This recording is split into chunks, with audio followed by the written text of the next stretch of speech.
Hi, everybody. It's Brian Mistro. Thanks for joining us on the political arena. I'm here with my good friend Bill O'Reilly. It's good to see everybody. Thanks, Bill, for joining us. And we may get TJ, may be able to stop in a little bit later. Bill, we'll see. I know he's having happy Monday. Wait a second. It's today's Tuesday though. It's Cinco de Mayo. May the 4th be with you. We already missed that one. So, there's quite a few things I want to talk to about today, and one of them, we've kind of hit on this a little bit before, I think in one of our previous shows, Bill, but they came out, and I'm going to go ahead and put this slide up, but they came out with the Senate appropriations for the ballroom. Now, listen, I've been pretty transparent about this. I personally, from my perspective, it was probably needed. I'm not saying that version of the ballroom was needed, but there was probably something needed.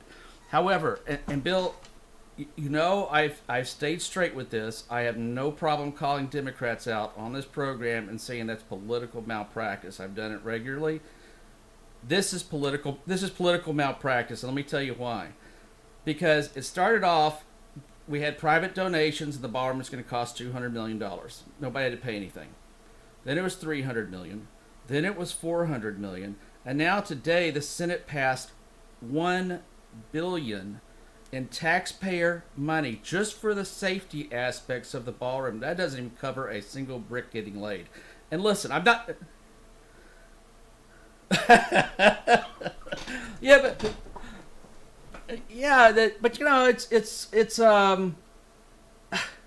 Why couldn't they wait until after the midterms? Why would you do this before the Because Democrats are going to run on this rightly, and they're going to say, okay, you're paying $7 a gallon for gasoline, you can't afford your health insurance, blah blah blah blah blah, and they're going to say, but on top of that, you know what? It's the Donald Trump's ballroom cost and the Republicans' ballroom cost you over $1 billion, and by the way, the investors aren't paying for it. And so it's just political malpractice. It was dumb. They should have just waited a few months. That's all they had to do. Push it out a little bit. That's good politics, right? That way, because what they've done, in my opinion, is they've given the Democrats just a golden nugget to run on.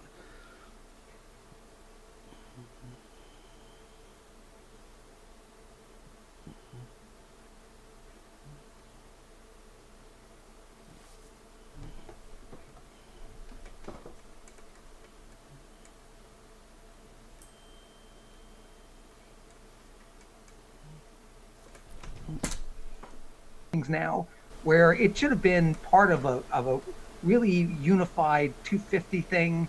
We should have all gotten together. We could have laid out plans. And I know, right? I know it's not the way Trump works, and I know the Democrats wouldn't have given Trump any victories on the ballroom. So it's right on both. But it would have.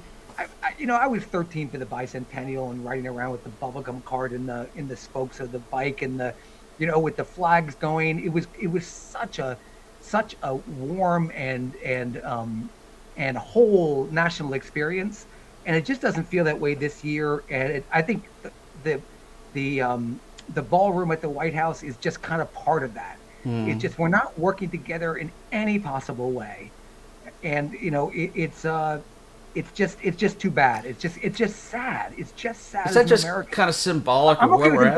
I'm okay with them building the ballroom, and I agree with you. I think we need one, and I think the shooting at the press dinner shows that it's a good idea to have one, but it's not the way we've always done things. You do a commission, you bring in top architects. Look at 9/11, rebuilding the tower, doing the Freedom Tower. It's a process. That took a little long, but it's a process, and you involve people, and you talk about it, and you do that, and those conversations get you on the same page. Like kind of on the country and the vision for the future and how the past presents to you. Trump is not like that. He's I'm going to get it done. Roman Rink. I'm going to take care of Iran. I'm going to take care of Cuba. Like, it's just the way he acts. But I wish this had gone another way. Yeah, wouldn't it have been nice? I think you make a great point. Wouldn't it have been nice? It's the 250th year. I mean, this is historic time, and yet Democrats and Republicans can't work together. I mean, this is straight to your point. They can't work together. They can't get their act together, and it's just so darn frustrating, at least to me. And I know it probably is to you too.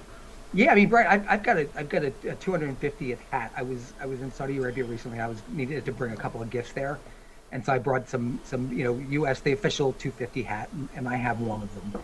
And whenever I wear it, I get dirty looks outside from Right. people.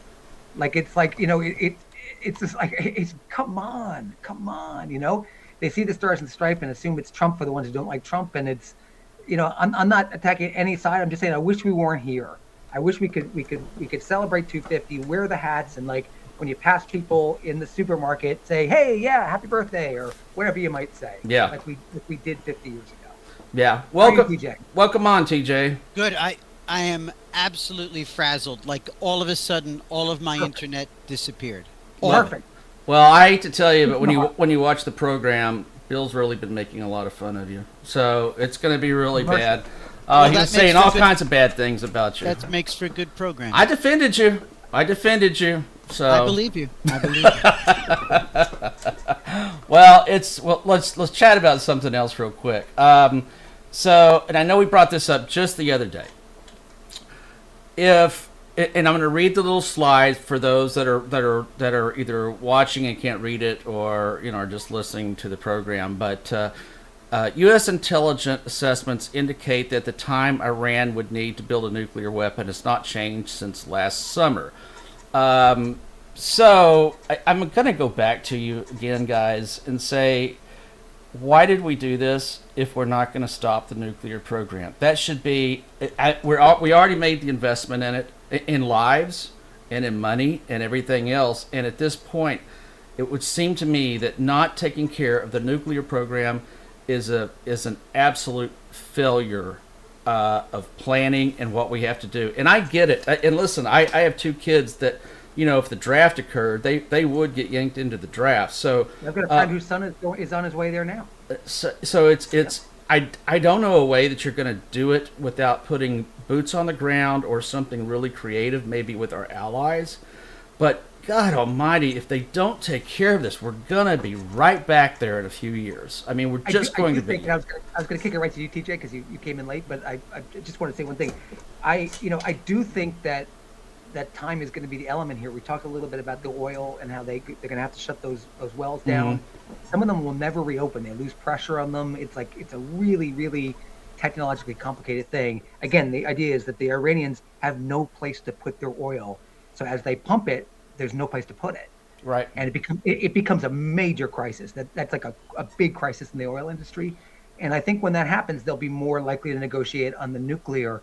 But to your point, Brian, I prefer that they get the stuff all out and get the regime change and the rest of it. But if not, at least we slow them down. I fall on that. It's not that clean an argument, but at least we slow them down. We go in and do it again if we have to. So would you not be supportive at this point? And I'm putting both of you on the line, but would you not be supportive of saying there's not going to be a better time to go in there and take them out? There's not going to be a better time to put boots on the ground if that's what we have to do, which I think we have to do. There's not going to be a better time to try to build some type of a coalition. I mean, the entire planet is crumbling right now towards a recession. Is there not a better time to do this than right now? And I just think despite all the U.S. media coverage that is so against America in this war, like from the day one, it's like, it's been 24 hours. Why is it not done? It's been 48 hours. It's a failure. It's been 72 hours. It's the end of America. Like that stuff is going on in the press. But Trump said that. Trump said that. He said 2 weeks. He said 2 weeks, and then after 2 weeks, he said 2 weeks, and then after 2 weeks, he said another 2 to 3 weeks, and so he always says 2 to 3 weeks. Like no matter what you ask him, what are you going to do? It's 2 to 3 weeks. To Bill's point, and also, isn't this interesting?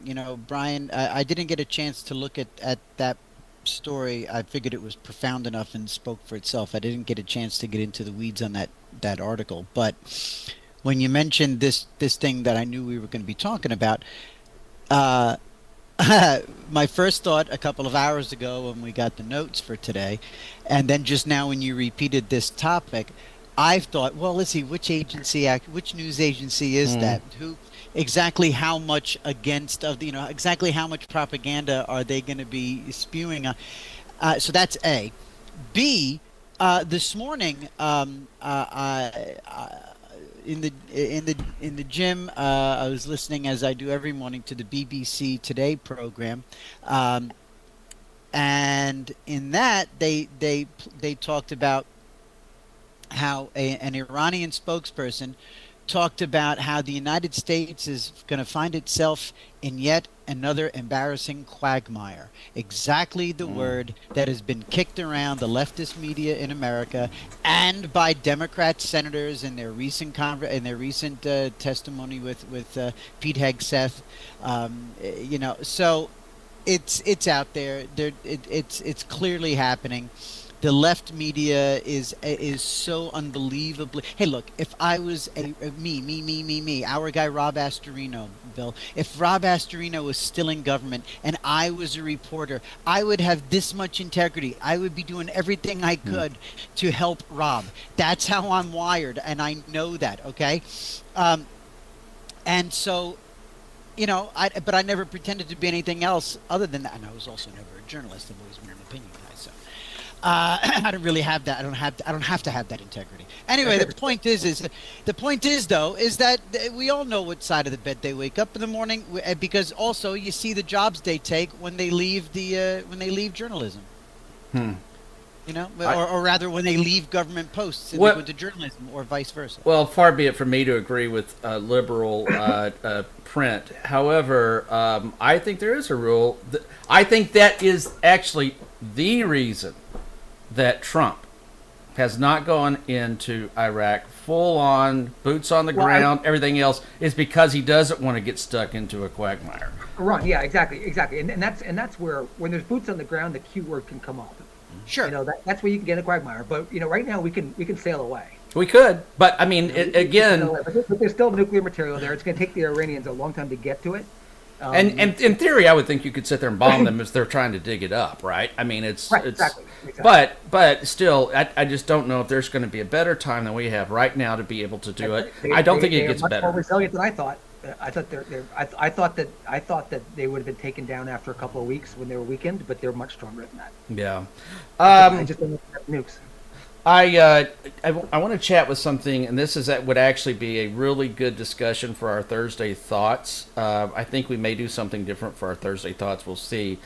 But let's do it Smalley on. Yeah. So Clarence Thomas, and I'm going to read this out again for those that are just listening. Clarence Thomas is set to become the second longest serving justice on the Supreme Court. His legacy is marred by ethics scandals that highlight the lack of accountability for justices. It's past time to reform the court. Now, this is from the Brennan Center, and I know immediately that T.J. McCormick's looking up and laughing a little bit. Who's it from? Who's it from, Brian? Who's that from? However, Brennan Center, NYU. Yeah. So I mean, this is strictly non-political. It does make a good point, and this isn't against Thomas. We don't have a lot of accountability for Supreme Court justices. I mean, to best of my knowledge, Bill, and I'm not a political historian, but I don't think there's ever been one impeached. They either leave of their own accord or they die, right? I mean, I see this from a comms perspective, and I think probably TJ might as well. Every bunch of cycles when one side is trying to come up with talking points to stack the court, like FDR did, or to do a change, or to put the Republicans on the defensive, or whatever it might be. They bring up these conversations. And so I don't read into them much at all unless they actually try and do it. I think they'll make all kinds of arguments. They'll blow it to the New York Times editorial pages. They'll have it in The Nation, Mother Jones, AP will run it. They'll do, reform on the court, and then it'll blow over another conversation. To me, it's just purely political. It's purely talking points. It's purely banter, fencing, public fencing. Yeah, I guess my bigger question is, should the court be reformed? And this isn't it's not a question about Thomas. It's in general. Should they put 25-year term limit? Should they have some type of an oversight from Congress from an ethics standpoint? So it's someone that's completely independent general. I think this court is independent. They're just conservative. They're you think that's what it is? Well, yeah, and people don't like the decisions, and they say it's all Trump. Trump is more furious with the Supreme Court than anybody else. They keep telling him no. Yeah, I mean, right. They are doing decisions the way they think are correct, and the liberal the liberal, kind of establishment in the country that's run this country for decades and decades and decades, down through the TV commercials, down through Hollywood, down through Broadway, down through teachers in school, professors, the rest of it, they don't like conservative decisions. So suddenly the court has a problem because they don't get what they want for once. And look, and again, it's simple math right now, where there's just simply a couple more conservatives, because it's not like, it's not like the left isn't being who they're supposed to be. That's, it's not like Sotomayor and the rest of the vile leftists and the incompetent leftists, the DEI appointees that are on this Supreme Court right now. It's not like they're not doing everything that they were appointed to be doing. They're all doing their thing independently. All right, some from the left and some from the right. Happens to be a couple more on the right. And there's been a couple on the right, a couple of those conservative judges who have, pissed off. Roberts out of the gate was letting Republicans down when he was appointed as the Chief Justice. Right? He was appointed to the court as the Chief Justice. ACB. I've heard so many calls on X to have her taken out of the Supreme Court. Oh, I thought she was a conservative, but now she's voting, with the Democrats. I mean, I can't tell you how many times I've read that all over X. I think all this kind of just answered your question, Brian. Well, no, mine was kind of a broader from. It wasn't, because it's not about their rulings. Mine isn't about whether anything about their rulings. I don't really necessarily give a shit about that. I mean, I do give a shit about it, but that's not why I'm bringing this up. It's more, who. The president is overseen by Congress. They do have a check on him. Okay, who oversees the Supreme Court? Nobody. Once they're in, they're in. That there is no oversight for them. I guess that's where I'm coming from. That was the idea, is that you don't tinker with them. You don't squeeze because them. They're supposed to interpret and support the Constitution. They're supposed to be the final buffer in terms of what's constitutional and what's not. And when you look at when you look at what they're supposed to do, that's what they're supposed to do, and because the Constitution, living, breathing, and it's up for interpretation, but it is the document. It is in black and white, and it's there, and but also the judicial does have. This is why the TDS sufferers, do need to calm the fuck down, and because again, every time that Trump has wanted many times that Trump has wanted to implement certain policies, certain executive orders. I mean, how many of those massive numbers of executive orders survived the day after inauguration? Those things were being popped off like clay pigeons in the immediate days after the inauguration and his big signing ceremony. And that was courts all around the country. Yeah, so checks and balances work. The checks and balances. But there is no checks and balances on the court. There's none. There is none. But there's not supposed to be. I mean, but when the Supreme Court was originally put in, they were expected to do a life term. The reason that they did a life term was that the theory that politics would not influence their decisions. I mean, that was the basis of what they were doing. Well, you know what? A Supreme Court justice back in the early 1800s didn't live to be 85, 95 years old. Okay, exactly. So and things have changed in this country since the 1950s or 60s when Thomas was appointed or nominated and so forth and confirmed. My instinct, Brian, is just not to tinker with the foundational stuff we've got, like filibuster, like Trump trying to bring the. I mean, I like voter ID, but I don't like the federal government getting involved in state elections. Elections are state run. I like to keep the structures in place unless it gets to a point where it's so obvious that something needs to change, and I don't see any of them there. Because God forbid that unravels, right? God forbid that unravels. Holy shit. Then we're doomed. Right. Yeah. Then there's no bumpers. Then there's the potential for, anarchy. We have filibuster. It's going to be 50, 50, 50. We're going to be going back and forth. Yep. It's going to be a tennis match. Yeah. I mean, don't get me wrong, Brian. I've worked on bills. I worked on the death tax bill some years ago, and we ended up with 59 votes. McCain went the other way on us, and it drove me crazy. I hated the filibuster, and I couldn't stand it. But at the end of the day, I think it does tamper down our baser instincts or instinct to rush into things. So would you support as a constitutional amendment that required 60 votes to confirm a Supreme Court justice? No, I actually like it as an arrangement. I like it as a gentleman's deal, gentlewoman's, however you want to put it. I like that there are practices in Congress that endure, and you don't always have to put them in ink. Yeah, but that hasn't happened the last 3 justices. 4? Yes, but I mean, right? I mean, because up until McConnell killed it. McConnell killed the filibuster for Supreme Court justices, and before that, what's his name from Nevada? Yeah, it was Harry Reid. Reid killed it for federal judges. Yeah, a pox on both of them, by the way. But I'm not saying I don't like. Oh, it was the Democrats' fault, but Reid did do that first. He did. He went first, and it started a whole chain reaction. And McConnell said, "You'll regret it if you do it," and then they come back and they regret it. I mean, I thought the Republicans were wrong on Gorsuch. I mean, I think the Democrats had a right to put their justice in. Yep. And I think we didn't play by the rules. Yeah. That's just like the gerrymandering thing. I don't like when they do it. I don't like when we do it. I didn't like that. I did not feel comfortable with that Gorsuch. It was tacky. It was bad. It was it was impossible. I felt so hamstrung to show my face or express any political opinions for months on either. Exactly. Exactly. I remember going on a show one that used to come onto a lot. Yeah.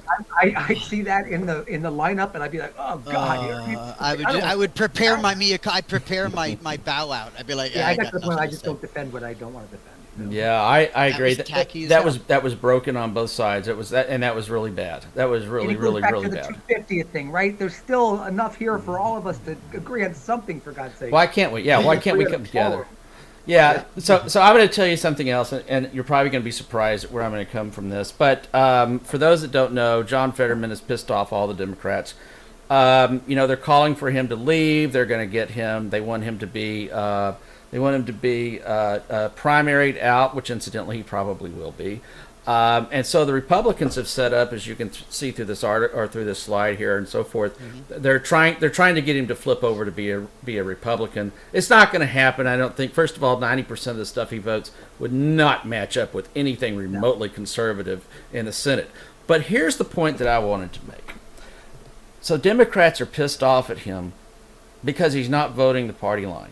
He's not sitting there and doing won't do what the rest of them want to do. Won't agree with them on Israel. He's doing what he thinks is the best thing for his state and his country. That's what he's supposed to do.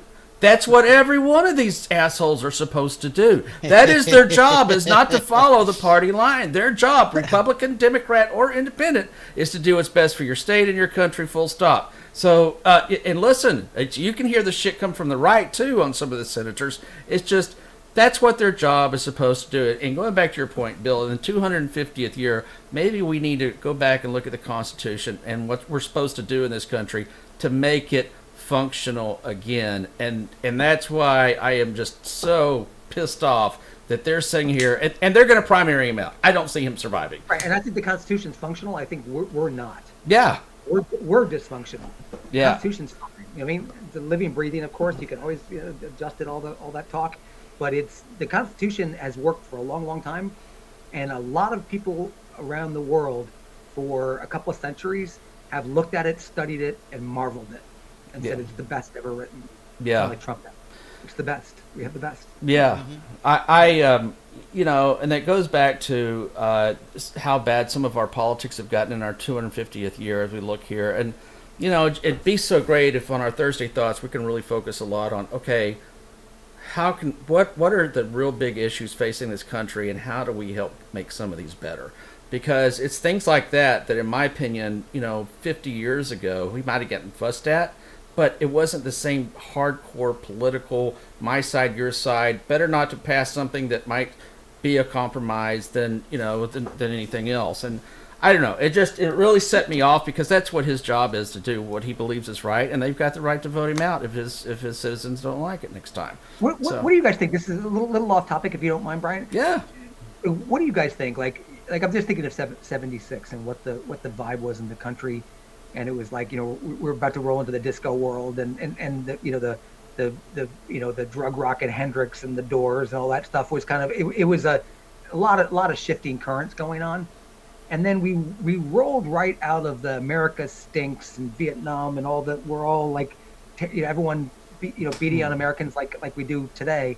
And then it rolled into Reagan in the '80s, where it was like, wait, we forgot ourselves. We're the greatest thing in the world. We're the, we're the Right. shining city on the hill, and that and this renaissance came throughout the country, that spiritually, that lasted for a long, long time. Probably, I would say until the second Gulf War, that it went that long, but it feels like the population is different now. Like, are we going to roll out of this one too and go on to some, like, let's, all together again in row? I think it's a different population. It's less European focused. It's more mixed, which I'm saying it's a strength. It's a strength and a liability. All things are. Like, are we going to be able to find common ground again and roll out of this era? And I've been looking for signs of it since about 2017. And I keep imagining them, but I'm not really seeing them. Well, I don't have the statistics, so I'd love to get TJ's take on it too, but I'll just answer your question from my perspective. Yeah. I think what we're seeing right now is something that's never happened in this country before, and that is the population and demographic of a white man and white woman, but especially a white man, going zoop, just like that. Okay? Yep. The demographics are that a white person, be it male or female, will not be the majority in this country in the next few years, next many years. It's going to be Latinos, Hispanics. They're the ones that are substantially going up, and I think we've got a lot more in common with them than we don't. But the dream should stay the same. Like, that's it should. Is the age-old debate: is America an idea or is it a place? I see it as an idea. I see it. Sometimes you get challenged that when you have like Islamists that don't assimilate. Yeah. That kind of runs in the craw of it. But in general, I think, an Irishman could be as good an American as an Englishman. Sure. And a Puerto Rican could be as good as an American as a German. But it is changing. We're much more a fraction as a country. Yeah. What do you think, TJ? I think there's been a lot. I think there's been genuine. Uh-oh. Boy, TJ's. He's thinking hard. Bro, he's deep thinking. Think about it. Think about it a little bit longer, TJ. No. Am I back? Am I back with you? Yeah. Okay. Bill was making fun of you again. I feel that, like, the 40s, we'll use that jumping off point because Reagan was elected as and that resulted in the freeing of the hostages that we're just now getting back to paying retribution for. That whole Islamic revolution thing, that Islamo fascist terrorism and all that stuff, that to my memory, I mean, that really kicked off in these couple of years that Bill's talking about, right after our 200th the bicentennial. And anyway, the ensuing several decades is simply, I think, one contributing factor is that's just another almost 50 years of the infection of leftists in academia. I know they were there long before. I know they were there. Got a man at Yale. I know. It's been an infection that's been festering forever in higher education. But it's been, an infection that goes untreated gets worse, and it's gangrenous now. It is gangrenous, and you can't go anywhere. You can't swing a dead cat without hitting a truly offensive leftist person, or an offended person, right? Or what? Or an offended person. Or an offended person, exactly. I mean, but yes, the era, the sensibility, the time. I mean, again, it came up. It's come up a lot recently on my own radio show. I played clips of Johnny Carson talking about why he never let anybody know where he stood, because entertainment was entertainment. Everybody knew Jane Fonda was, was doing what she was doing, and Paul Newman was lefty. Okay. But, like, you weren't slapped in the face with it all the time. And I know I'm sounding kind of very base and pedestrian here, but it speaks to what's flying around out there. All the way up to the point where we literally have been quite flippant about the country was not knocked to its knees when Charlie Kirk had his throat exploded in front of all of us. We were shocked, we were taken aback, some people for about a minute and a half, but we were not brought to our knees. We were not absolutely gutted. We were not absolutely gutted and paralyzed a year prior when Trump had his ear shot off. Imagine if that man's head had exploded the way that this kid had wanted to make that, or whomever put him up to it. We were not paralyzed for some time because it was Trump. And people on my side are so fodder-winged and weak after having been called names for the better part of the last 25 years of my life that I'm not so quick to jump up and defend Trump because I don't want to be called more names. We are a sick society, and that sickness is the left. Well, I don't agree with it. I don't agree with it being the left, but I do want to What ask is a it question. then? No, okay, no, wait. What is it then? I think it's extremist. Is it the right? Is it the right celebrating somebody almost having their head blown off? Is it the right celebrating a 30-something-year-old father of two who literally, Brian, had his neck exploded on live TV? Has it been? Do you really go back and think about?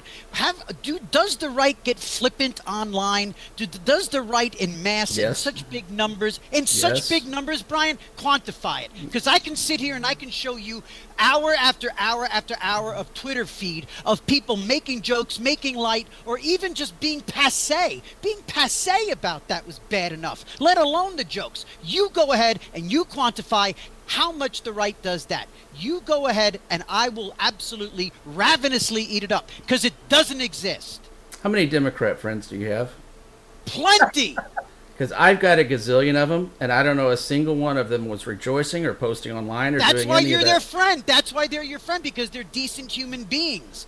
But what I'm saying. Don't talk like a Democrat. Now you're talking like a. Now you're getting cute. No, I'm actually talking. I'm talking about somebody that doesn't belong to either party. Bullshit. No. Bullshit. I'm telling you, Brian, that kid, think about, you can take Charlie Kirk, put him in a bubble. People were rationalizing this guy dying. Rush Limbaugh died a slow, tragic, pathetic death. And people literally almost wanted it to continue because they wanted him to suffer more. Yeah, and I agree that the people that did that were wrong. Okay, but I think you're overgeneralizing that all the Democrats are like that, because they're not. I know. Did I say all the Democrats? Yes, you said the Democrats. You're talking like a Democrat, right? You said the Democrats. It's the left. The left writ large. Come on, listen. I shouldn't have to get out tweezers here. It's clear what I'm talking about here, Brian. Okay. No, it's not. And I don't. It certainly the motherfuck is. Okay, it absolutely is. The left is. Look at who is the mayor of the city of New York. I don't know him. Y'all elected him. From the river to the sea. I didn't elect him. I just got through working on a campaign for our congresswoman to get her reelected. She's a Democrat and she's extremely conservative. She votes against her party all the damn time. So you can't just say because you're a Democrat you're going to do this. It's the same thing I have with the left going after Fetterman. It's the same thing when you overgeneralize it. It's the left that has this problem. No, it's a problem on both sides with extremists. In America, yeah, you can what about in both sides it to death, and that just cheapens this show, I think. Okay, we cannot sit here and just what about and both sides. Okay, it's not both sides that are making people scared in the UK right now. Jews are walking around afraid for their lives. They're being stabbed. They're being killed. Okay, and it's not the right. It's not anybody but Islamo friggin' radicals that are doing that. Okay? I don't know anything about that. I don't know anything about the UK. I don't follow any of their politics. I thought we were talking about the ballroom. But I mean, here's the thing: if you are an American and you are celebrating the death of somebody, this is okay. I'll put it this way: I'll spoon feed it and I'll put it in a little baby bowl. Okay. If you're an American and you're celebrating the death of somebody based on their politics, you might be a Democrat. Okay, I'll do my best, Jeff Foxworthy. So that's the thing. If you are celebrating somebody's neck exploding in front of their children, you're probably a leftist. You're probably on the left. You're certainly not probably on the right these days. That's, listen, I think it was terrible, and I think the people that did that would celebrate anything like that is wrong. They left a mother with two children, I think it is, right? Yep. Two children. Yeah. And you know what? They shot him because of his speech. And as she was leaving as she was being escorted out of the correspondence dinner, the left could not wait to get on Twitter and talk about Erica Kirk being performative. And enough with the tears, Erica, because she happened to be on the scene for now the second shooting potentially. She is the second time this civilized woman has heard gunshots ring out within 12 months of her life. Mm-hmm. And there's the left. Oh, performative. Oh, look at the mascara running. Maybe you wear less makeup next time, sweetheart. You won't make such a mess. Fuck the left. Well, again, I disagree with that. TJ? What's that? How was your day? I got my internet back. Well, it's been a hell of a discussion. I love you, Brian. I love you. You're a new dear friend. I'm just sick and tired. I'm sick and tired of them. I really am. Well, it's funny. I told Bill something the other day, and I don't know if it's true or not, but I've always had this theory that the people that will hate Democrats the worst are the ones that live in very blue states. So I live across the river from Portland, Oregon. I live across. You think you want to say crazy? Go look at our Seattle mayor. So, woof! That's been some interesting video. I saw a compilation video today. Wow. That's something else. All right, we got to wrap it up. All right, so good conversation, TJ. I love you. I'm always right. You're always wrong, but that's okay. All right. Well, hey, everybody, make sure, please, that you subscribe to our channel. If you're watching this right now, you're on YouTube. Make sure you subscribe and press the like button. And, if you can, share it with some of your friends. Leave a message, and we will answer it here. Maybe you agree with TJ. Maybe you agree with me. I don't know. It's different viewpoints. But at 250 years, hopefully we can continue to have these kind of conversations where different views can sit here and talk about it online and find and rebuild something that makes some sense. Otherwise, why are we doing this, right? So, Exactly. All right. Thanks, everybody. We're going to go ahead. We will see you tomorrow. Thanks again for joining us, everybody. Thanks, TJ. Thanks, Bill. See you guys. Thank you. All right. The No Bull Political Arena is on all major social media platforms. Make sure to give us and your host a follow. Hey everybody, this is Sophia Nelson. Follow me at I am Sophia Nelson on every one of my social media platforms. I'm Bill O'Reilly, and you can reach me at Twitter at WFBOR. Hey, this is TJ. Follow me on X or Twitter at TJ McCormack. This is Brian Mistro, and you can follow me on X at Brian_Mistro or follow along on Facebook at Brian.Mistro.